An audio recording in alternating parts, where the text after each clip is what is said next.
চারটি ক্রমিক মৌলিক সংখ্যার গড় 18 হলে মৌলিক সংখ্যা চারটি নির্ণয় করো। 18 হলো মৌলিক সংখ্যার গড়, এই কারণে মধ্যবর্তী সংখ্যা। 18-র আগের দুটি মৌলিক সংখ্যা হবে 13 আর 17, আর 18-র পরের দুটি মৌলিক সংখ্যা হবে 19 আর 23। মোট চারটি সংখ্যা।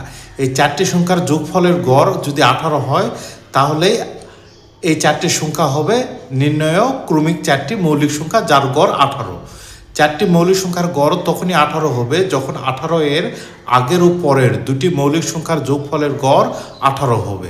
তাহলে 13, 17, 18-র আগের দুটি সংখ্যা, আর 19 আর 23 18-র পরের দুটি সংখ্যা।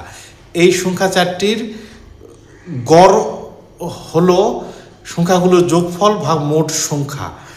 তাহলে 13 যোগ 17 যোগ 19 যোগ 23 ভাগ 4, 72 ভাগ 4, 4 4 দিয়ে ভাগ করলে 1 হয়, 72 4 দিয়ে ভাগ করলে হয় 18।